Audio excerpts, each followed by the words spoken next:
Psycho நிதிஷுக்கு இனியாவை கல்யாணம் பண்ணி வச்சு இனியாவோட வாழ்க்கைக்கு எடுத்த ஈஸ்வரிய சீக்கிரமாவே பாக்கியா வீட்டை விட்டு வெளியே துரத்தணும் அப்படின்னு நீங்க நினைச்சீங்கன்னா இந்த வீடியோக்கு ஒரு லைக் பண்ணுங்க.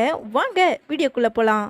இனியா தனக்கு பிறந்த நாள்னு சொல்லிட்டு பாக்கியாவோட வீட்டுக்கு வந்து எல்லாரும் வாங்கி கொடுத்த கிஃப்டையும் சந்தோஷத்தோட வாங்கிக்கிட்டு ஆனா ரொம்ப சோகத்தோட சுதாகரோட வீட்டுக்கு போறாங்க. பிடிக்காம போற இனியா ரொம்ப வருத்தத்தோட இருந்துகிட்டு, டாடி எனக்கு ஐஸ்கிரீம் கிடைக்குமா? இனியா ஐஸ்கிரீம் கேட்டதும் தான் பொண்ணு ஐஸ்கிரீம் கேட்குறா அப்படின்னு சொல்லிட்டு கோபியுமே ரொம்ப ஆர்வத்தோட ஐஸ்கிரீமும் வாங்கிட்டு வந்து கொடுத்துட்டு, இனியா நீ எப்பவும் போல இல்லை, எதையோ டேடி கிட்ட இருந்து மறைக்கிறியாடா? ஏன்டா நீ எப்போ பாரு சோகமாவே இருக்க? கல்யாணம் பண்ணி கொடுத்தா ஒரு பொண்ணு சந்தோஷமா இருக்கிறத பார்க்கறதுக்கு தாண்டா நாங்கள் பெற்றவங்களும் இருக்கோம். ஆனால் நீ ஒவ்வொரு தடவையும் உன்னை பார்க்கும்போதெல்லாம் அந்த சந்தோஷம் இல்லவே இல்லை. வீட்டில் இருக்கும்போது அவ்வளோ சந்தோஷமா இருந்த, ஆனால் இப்போ உங்கள் வீட்டுக்கு கிளம்பலான்னு சொன்னதும் உன் முகம் ரொம்ப வருத்தமாயிடுச்சு. அப்படி என்ன தாண்டா நீ மறைச்சிக்கிட்டு இருக்க? டேடி கிட்ட சொல்லு, உன் பிரச்சனையை நான் தீர்த்து வைக்கிறேன் அப்படின்னு இனியா கிட்ட ரொம்ப அன்பாவே கோபி கேட்டுக்கிட்டு இருக்க. இல்லை டேடி, அதெல்லாம் ஒன்றும் இல்லை, உங்கள் எல்லார் கூடயும் இருக்கணும்னு ஆசைப்பட்டேன், அது முடியலை, வேற ஒன்றும் இல்லை டேடி. சரி நாம கிளம்பலாம், கார் எடுங்க அப்படின்னு ரொம்ப சோகமாவே இனியா பேச, ஆனா இங்க கோபிக்கோ ஏதோ ஒன்று இனியா மறைக்கிறா அப்படின்னு மட்டும் மனசுல தோணிக்கிட்டு இருக்கு. டாடி நான் கிளம்புறேன் அப்படின்னு சொல்லிட்டு இனியாவுமே இங்க வீட்டுக்குள்ள வர, இனியா வந்ததை பார்த்ததும் அங்க இருந்த நிதிஷோட அம்மா இருந்துக்கிட்டு, வா இனியா, உங்ககிட்ட எத்தனை தடவை சொல்றது, உன்னால சீக்கிரம் வீட்டுக்கு வர முடியாதா? ஏற்கனவே உன்னால என் பையன் பாதி கெட்டு குடிச்சு சீரழிஞ்சுக்கிட்டு இருக்கான். இதில் உன் இஷ்டத்துக்கு நேரம் கிடைக்கும் போதெல்லாம் வீட்டுக்கு வர. ஆமாம், அப்படி எங்கே தான் போயிட்டு வர? உன்னை உங்கள் அம்மாவோட ஹோட்டலுக்கு போகக்கூடாதுன்னு நிதிஷ் சொல்லியிருக்கான். உனக்கு காது கேட்கும்ல? ஆண்டி இப்போ எதுக்காக இப்படி கோவப்பட்டு பேசிக்கிட்டு இருக்கீங்க? நான் ஒன்றும் எங்கள் அம்மாவோட ஹோட்டலுக்கு போகல. அப்படியே போனாலும் என்ன தப்பு? நாளைக்கு எனக்கு பிறந்த நாள், அதனால் நான் என்னோட அம்மா வீட்டுக்கு போனேன். அங்கே போனதுக்கப்புறம் எனக்கு நிறைய gift வாங்கி கொடுத்தாங்க. ஸோ அதெல்லாம் என்ஜாய் பண்ணிட்டு வர்றதுக்காக லேட் ஆயிடுச்சு, வேற ஒன்றும் இல்லை.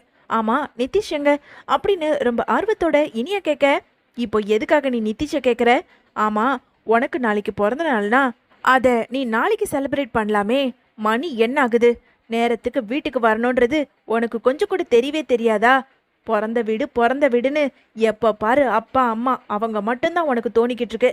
ஆனால் நிதிஷ் இங்கே குடிச்சு குடிச்சு தன்னோட உடம்பை கெடுத்துக்கிறானே, அவனை அக்கறையா பக்கத்தில் இருந்து பார்த்துக்கணுன்னு உனக்கு கொஞ்சமாவது அக்கறை இருக்கா? ஆண்டி என்ன ஆண்டி பேசுறீங்க? நான் காலையில் கூட நிதிஷை பார்த்துட்டு போகலான்னு தான் வந்தேன். ஆனால் நீங்கள் தான் அவனை ஒன்றும் பார்க்க வேண்டான்னு சொல்லி என்னை துரத்தி விட்டுட்டீங்க. இப்போ என்னமோ எனக்கு அக்கறை இல்லைன்ற மாதிரி பேசிக்கிட்டு இருக்கீங்க. இப்படியெல்லாம் பேசாதீங்க ஆண்டி அப்படின்னு ரெண்டு பேருமே வாக்குவாதம் பண்ணிக்கிட்டு இருக்க. அங்கே இருந்த சுதாகருமே, இனியா விடு, சந்திரா அமைதியாரு, இனியா நிதிஷ் ரூம்குள்ளே தான் இருக்கான், நீ உள்ள போ அப்படின்னு சொன்னதும் இனியாவுமே இங்கே நேராக ரூமுக்கு போகிறாங்க. ரூமுக்கு வந்த இனியா ரொம்ப ஆர்வத்தோட, நிதிஷ் உங்களுக்கு இப்போ உடம்பு பரவாயில்லையா? எனக்கு நாளைக்கு பர்த்டே, வீட்டில் எல்லாரும் எனக்கு gift வாங்கி கொடுத்தாங்க பாருங்களேன் அப்படின்னு ரொம்ப ஆர்வத்தோடையும் சந்தோஷத்தோடையும் இங்கே நிதிஷ்கிட்ட இனியா பேச வர. ஆனால் நிதிஷுமே அங்கே இனியா பேசுகிற எதையுமே காதில் வாங்காம நேராக எழுந்து வெளியே போயிடுறாரு. அதை பார்த்ததும் இனியா ரொம்பவுமே கஷ்டப்பட்டு வருத்தப்படுறாங்க. மறுநாள் பாக்கியா எப்பவும் போல கிளம்பி வர, அந்த நேரம் ஈஸ்வரி இருந்துக்கிட்டு, என்ன பாக்கியா ஹோட்டலுக்கு கிளம்பிட்டியா? இல்லை அத்தை, இன்னைக்கு இனியாவுக்கு பர்த்டேல, அதான் இந்த ஸ்வீட் எடுத்துட்டு போய் இனியாவை பார்த்து விஷ் பண்ணிட்டு வரலான்னு கிளம்புறேன். அப்படியே நான் ஹோட்டலுக்கு போயிடுவேன் அப்படின்னு பாக்கியா சொல்ல, சரி சரி பார்த்துப்போ, நானும் பிறந்த நாளுக்கு வாழ்த்துக்கள் சொன்னேன்னு சொல்லு அப்படின்னு பேசிக்கிட்டு இருக்க. அந்த நேரம் கோபியுமே இங்கே வீட்டுக்குள்ளே வராரு. என்ன பாக்கியா ஹோட்டலுக்கு கிளம்பிட்டியா? இல்லை, இனியாவை பார்க்கலான்னு கிளம்பிட்டேன். ஓ சரி சரி வா, நானும் இனியாவை நேரில் பார்த்து விஷ் பண்ணலான்னு சொல்லிட்டு தான் கிளம்புறேன். வா என் காரில் வா, நீயும் நானும் ஒன்னாவே போகலாம். கோபி இனியா வீட்டுக்கு காரில் கூப்பிட்டாலும் இங்கே பாக்கியா ரொம்ப தயக்கத்தோடு நிற்க, உடனே ஈஸ்வரி இருந்துக்கிட்டு, என்ன பாக்கியா அப்படி என்ன யோசிச்சுக்கிட்டு இருக்க? கோபி தானே உன்னை காரில் கூப்பிடுறான், என்னமோ பைக்கில் ஒன்னோட ஒன்று உக்காந்துக்கிட்டு போகிற மாதிரியில யோசிச்சுக்கிட்டு இருக்க. போய் பேசாம இனியாவை ரெண்டு பேரும் ஒன்னாவே பார்த்துட்டு வாங்க. பாக்கியாவுமே சரிங்கிற மாதிரி இங்க கோபி கூட நேரா கிளம்பி இங்க சுதாகரோட வீட்டுக்கும் போறாங்க. வீட்டுக்கு வந்த பாக்கியாவை பார்த்ததும் அங்க இருந்த சுதாகர் இருந்துகிட்டு, அட வாங்க சம்பந்தியம்மா, என்ன திடீர்னு வந்திருக்கீங்க அப்படின்னு சுதாகர் கேட்க, உடனே பாக்கியா இருந்துகிட்டு, அது இல்லை, இன்னைக்கு இனியாவுக்கு பர்த்டே, அதான் என் கையால் செஞ்ச இந்த ஸ்வீட்டுனா ரொம்ப பிடிக்கும், கொடுத்துட்டு அப்படியே வாழ்த்துக்கள் சொல்லிட்டு போலான்னு வந்தேன். ஓ ஆமால, என்கிட்ட நேற்று இனியா பர்த்டேன்னு சொல்லியிருந்தா, நான் தான் கொஞ்சம் ஒர்க் டென்ஷன்னால மறந்துட்டேன். சரி சரி, இதோ இனியாவை கூப்பிடுறேன். இனியா அப்படின்னு குரல் கொடுத்ததும் இனியாவுமே இங்க கீழே இறங்கி வராங்க. பாக்கியாவை பார்த்ததும் ஓடி வந்து கட்டி பிடிச்சி பாக்கியா கொடுத்த ஸ்வீட்டையும் வாங்கி சாப்பிட கோபியுமே இனியாவுக்கு வாழ்த்து சொல்லிக்கிட்டு இருக்காங்க. கொஞ்ச நேரத்துல இங்க கோபி இருந்துகிட்டு, என்ன இனியா, மாப்பிள்ளை எங்க?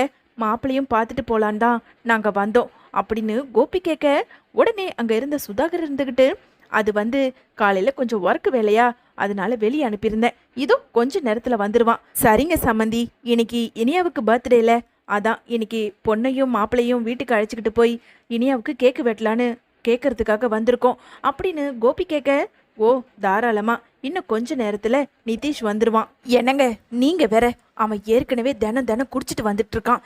இதுல இவங்களுக்கு வேற அந்த விஷயம் தெரிஞ்சதுன்னா அதுக்கப்புறம் என்ன நடக்கும்னு உங்களுக்கு தெரியாதா? பேசாம அவங்கள அனுப்பி வைங்க அப்படின்னு சுதாகர் கிட்ட சுதாகரோட வைஃப் சொல்லிக்கிட்டு இருக்க அந்த நேரம் இங்க நிதிஷுமே வீட்டுக்குள்ள வராரு. வீட்டுக்குள்ள வந்த நிதிஷை பார்த்ததும், அம்மா அதோ வந்துட்டாரு பாருங்க. நிதிஷோ இங்க சாதாரணமா உள்ள வராம நல்லாவே ட்ரிங்க்ஸ் பண்ணிட்டு ட்ரக்ஸ் பண்ணிட்டு நேரா உள்ள வர்றத பார்த்ததும் அங்க இருந்த கோபி இருந்துகிட்டு, மாப்பிள்ள என்ன மாப்பிள்ள குடிச்சிருக்கீங்களா? ஆமா, நான் குடிச்சிருக்கேன் தான். இப்போ அது என்ன பெரிய விஷயமா என்ன அப்படின்னு கொஞ்சம் கோபத்தோட நிதிஷ் கேட்க, என்ன சம்மந்தி இது? நிதிஷ் குடிப்பாரா? குடிக்கிறதும் இல்லாம ரொம்ப ஃபுல்லா குடிச்சிட்டு வந்திருக்காரு. என்ன நடக்குது இங்க? உங்க பையனுக்கு எந்த ஒரு கெட்ட பழக்கமும் இல்லைன்னு என்கிட்ட ஆரம்பத்திலே சொன்னீங்களே, அதனால தானே நானும் இனியாவை கல்யாணம் பண்ணி கொடுத்தேன். இப்போ என்னடானா மூச்சு முட்டை குடிச்சிட்டு நடக்க கூட முடியாம தள்ளாடிக்கிட்டு வர்றத பார்த்தா என்ன நடக்குதீங்க அப்படின்னு கோபியுமே ரொம்ப அதிர்ச்சியோட கேட்க, உடனே அங்க இருந்த நிதிஷ் இருந்துகிட்டு, அங்கிள் குடிக்கிறதும் குடிக்காம இருக்கிறதும் அது என்னோட இஷ்டம், அதை கேட்கறதுக்கு நீங்க யாரு? இது என் வீடு, நான் குடிச்சிட்டு வருவேன், இல்ல குடிக்காம கூட வருவேன், சும்மா கேள்வி கேட்டுக்கிட்டு அப்படின்னு நிதிஷ் ரொம்ப கோவத்தோட அங்க ட்ரக்ஸ் பண்ண இதுல ரொம்ப சைக்கோ மாதிரியே நடக்க ஆரம்பிக்கிறாரு. என்ன இனியா, ஆமா உனக்கு பிறந்த நாளுன்னு நேத்து சொன்னல, ஆமா உனக்கு அந்த ஆகாஷ் என்ன கிஃப்ட் வாங்கி கொடுத்தான்? நிதிஷ் இந்த மாதிரி இனியா கிட்ட நடந்துக்கிறத பார்த்ததும் அங்க இருந்த பாக்கியாவோ, நிதிஷ் என்ன பேசுறீங்க? என் பொண்ணு இனியா கிட்ட எதுக்காக இந்த மாதிரி ஒரு வார்த்தையை கேட்குறீங்க? ஆகாஷ் கிட்ட இனியா இப்பயும் பேசிக்கிட்டு இருக்கான்னு நீங்க சந்தேகப்படுறீங்களா? அவளுக்கு இன்னைக்கு பிறந்த நாள், அவ உங்ககிட்ட அன்பா இருக்கணும்னு நினைச்சா நீங்க என்னமோ இப்படி கேவலமா நடந்துக்கிறீங்க அப்படின்னு ரொம்ப கோவத்தோட பாக்கிய சொல்ல, உடனே இனியாவோ, பாத்தீங்களாமா, நானும் உங்ககிட்ட சொல்லக்கூடாதுன்னு தான் பார்த்தேன், நீங்களே நேர்ல பார்த்துட்டீங்க, இதுக்கு மேலேயும் உங்ககிட்ட நான் மறைக்கணும்னு அவசியமே கிடையாதுமா. பாருங்க, தினம் தினம் இப்படி தான் குடிச்சிட்டு வராரு. குடிக்கிறது மட்டும் இல்லைம்மா, குடிக்கிறவங்க நடந்துக்கிற மாதிரியே தெரியல, அதுக்கும் மேலே வேற ஏதோ ஒரு பழக்கம் இருக்கு. இவங்க எல்லாரும் சேர்ந்து எதையும் மறைக்கிறாங்கம்மா. இனியா இந்த மாதிரி பயங்கர கோபத்தோட நடந்த எல்லாத்தையும் சொல்ல அங்க இருந்த கோபி இருந்துகிட்டு, என்ன சம்மந்தி இதெல்லாம்? நிதிஷ் எதுக்காக இனியா கிட்ட இப்படி நடந்துக்கிறாரு அப்படின்னு சுதாகர் கிட்ட கேட்க, உடனே சுதாகர் இருந்துகிட்டு, இல்ல இல்ல சம்மந்தி, நிதிஷ் கொஞ்சம் ட்ரிங்க்ஸ் பண்ணியிருக்கிறதுனால கொஞ்சம் ஏடா கூடமா இப்படிதான் நடந்துப்பான், அவன் காலையில சரியாயிடுவான், நிதிஷ் நீ ரூமுக்கு போ அப்படின்னு சுதாகர் சொல்ல, உடனே அங்க இருந்த நிதிஷோட வைஃப் இருந்துகிட்டு, போதும் நிறுத்துங்க, எதுக்காக இனிமேலும் நீங்க உண்மையை மறைக்கணும்? நான் சொல்றேன், நிதிஷ் அவனுக்கு குடிக்கிற பழக்கமே கிடையாது. ஆனா எப்போ நிதிஷ் ஆகாஷ் கூட பேச ஆரம்பிச்சாலோ அப்போத்துல இருந்து இப்போ வரைக்கும் நிதிஷ் குடிச்சுக்கிட்டு தான் இருக்கான். அவன் மனசுல எவ்வளவு வேதனை இருந்தா தினம் தினம் இப்படி குடிச்சிட்டு வருவான். ஆன்ட்டி, என் மேல தேவையில்லாத நீங்க பழிய போட்டு பேசாதீங்க, அதுக்கப்புறம் நான் மனுஷியாவே இருக்க மாட்டேன். இல்லம்மா, தினம் தினம் இவர் குடிச்சிட்டு வராரு, குடிச்சிட்டு வர என்னோட ரூம்ல கூட விடுறது கிடையாது, இவங்க கூட்டிகிட்டு போய் அவங்களோட ரூம்ல படுக்க வச்சுக்கிறாங்க. எதுக்காக இப்படி நிதிஷ் இருக்காருன்னு கேட்டதுக்கு மைக்ரேன் அது இதுன்னு எதேதோ என்கிட்ட போய் சொல்லிக்கிட்டு இருக்காங்க. எனக்கு என்னமோ சந்தேகமா இருக்குமா. இனியா, எதுக்காக இப்போ வந்திருக்கவங்க கிட்ட என் பிள்ளைய பத்தி இப்படியெல்லாம் தப்பா பேசிக்கிட்டு இருக்க? என் பிள்ளை எப்படி ஒழுக்கமா இருந்தான் தெரியுமா? என்னங்க பாருங்க, நம்ம புள்ள மேல எப்படி பழிய போட்டு பேசுறா இவ. இதுக்காக தான் நான் ஆரம்பத்திலே சொன்னேன், இந்த பொண்ணு வேண்டாம், இவங்க வீட்டில இருந்து இனியாவை நம்ம பொண்ணு எடுக்க வேண்டாம், என் பையனுக்கு நல்ல இடமா பார்த்து கல்யாணம் பண்ணி வைக்கலான்னு. நான் சொல்ற பேச்ச நீங்க எங்க கேட்டீங்க? இப்போ பாருங்க, இவளை என் பையனுக்கு கல்யாணம் பண்ணி வச்சு என் பையன் ஒரு குடிகாரனா மாறி இப்படி வாழ்க்கையை சீரழிஞ்சு போய் நிற்கிறான். எல்லாத்துக்கும் காரணம் இவ தான் அப்படின்னு நிதிஷோட அம்மா பேசுனதை கேட்டதும் அங்க இருந்த பாக்கியாவும் கோபியுமே ரொம்ப கோவத்தோட, போதும் நிறுத்துங்க, இன்னொரு தடவை என் பொண்ணை பத்தி ஒரு வார்த்தை தப்பா பேசுனீங்கன்னா அதுக்கப்புறம் நான் மனுஷியா இருக்க மாட்டேன். அம்மா வேண்டாம்மா, டேடி ஒரு நிமிஷம், எனக்கு ஒரு சந்தேகம் இருக்கு, இதோ கொஞ்ச நேரத்துல வந்துடுறேன் அப்படின்னு சொல்லிட்டு இங்க நேரா ரூமுக்கு போன இனியாவோ நிதிஷோட ரூம்ல இருந்து சில மெடிசன்லாம் எடுத்துக்கிட்டு வந்து நேரா இங்க கோபி கிட்ட காட்டுறாங்க. டேடி, இந்த மெடிசன்லாம் இவர் யூஸ் பண்றதுன்னு நினைக்கிறேன். இவரோட ரூம்ல தான் இருந்தது. இவருக்கு எந்த பிரச்சனையும் இல்லைனா எதுக்காக இந்த மெடிசனை யூஸ் பண்ணணும் சொல்லுங்க. டேடி, உங்களோட ஃப்ரெண்டு டாக்டர் தானே? இப்பவே இந்த மெடிசனை அனுப்பி எதுக்காக யூஸ் பண்றதுன்னு கேளுங்க டேடி அப்படின்னு இனியா சொல்ல அங்க இருந்த நிதிஷ், சுதாகரோட ஒய்ஃப்னு எல்லாருக்குமே அதிர்ச்சி ஆகுது. என்ன இனியா, நீ அளவுக்கு மீறி போய்கிட்டு இருக்க. எதுக்காக என் பையன் மேல இப்படி சந்தேகப்பட்டுக்கிட்டு இருக்க? ஆன்ட்டி, உங்க பையன் தான் எந்த தப்பும் பண்ணலல, அப்புறம் எதுக்காக நீங்க பதட்டப்பட்டுக்கிட்டு இருக்கீங்க? அமைதியா நில்லுங்க. டேடி, இந்த மெடிசனை சீக்கிரமா அனுப்புங்க அப்படின்னு சொல்ல அங்க இருந்த கோபியுமே இங்க மெடிசனை தன்னோட ஃப்ரெண்டு டாக்டர் கிட்ட எல்லாத்தையும் அனுப்பிட்டு அங்க இருந்த டாக்டர் கிட்ட கேட்க உடனே டாக்டருமே, என்ன கோபி, இந்த மெடிசன் எதுக்காக எனக்கு அனுப்பி கேட்குறீங்க? இது ரொம்ப டேஞ்சரான மெடிசன் ஆச்சே. என்ன சொல்றீங்க சிவா? இந்த மெடிசன் எதுக்காக யூஸ் பண்றது அப்படின்னு கோபி கேட்க, இந்த மெடிசன் எல்லாமே ட்ரக்ஸ் அடிக்ட் ஆயிருக்காங்களே, அவங்க கியூர் ஆகிறதுக்காக இந்த மெடிசன் ட்ரீட்மெண்ட்டுக்காக கொடுக்கறது. இது எப்படி உங்க கையில? உங்க வீட்டில் யாராவது அப்படி இருக்காங்களா அப்படின்னு அங்க கோபியோட ஃப்ரெண்டு கேட்க உடனே அங்க இருந்த கோபி இருந்துக்கிட்டு, நோ ஜஸ்ட் தெரிஞ்சுக்கலான்னு சொல்லிட்டு தான், அப்புறமா இதை பற்றி பேசுகிறேன் டாக்டர், வச்சிட்றேன் அப்படின்னு சொல்லிட்டு ஃபோனை வச்ச கோபியோ நேரா இங்கே வந்து பாக்கியக்கிட்டையும் எல்லாத்தையும் சொல்கிறாங்க.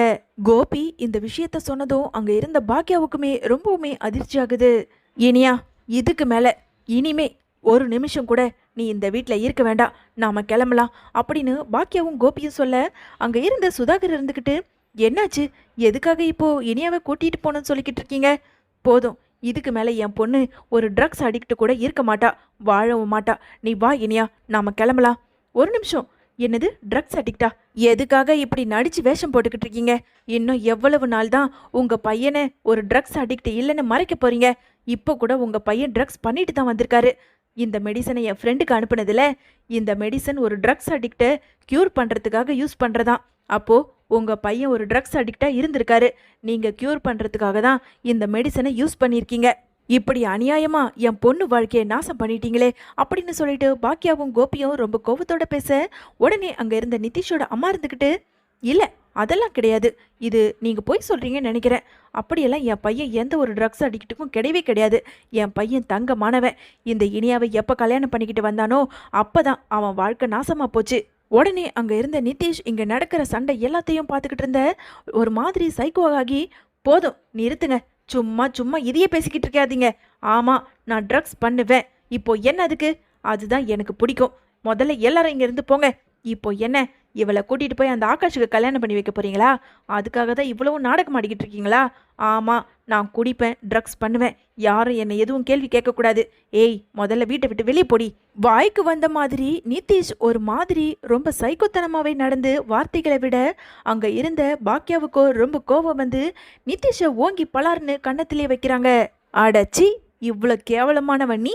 என் பொண்ணை பேசுறதுக்கு உனக்கு என்ன தகுதி இருக்கு? போதுமா கோபி, இப்பேற்பட்டவன் தான் உங்களுக்கு நல்ல மாப்பிள்ளையா?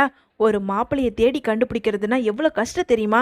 அந்த மாப்பிள்ளை நல்லவனா கெட்டவனா, என்ன பழக்கம் இருக்கு, அக்கம் பக்கம் இருக்கவங்க கிட்டலாம் விசாரிச்சு அதுக்கப்புறம் தான் இனி அவ கல்யாணம் பண்ணி கொடுத்துருக்கணும்.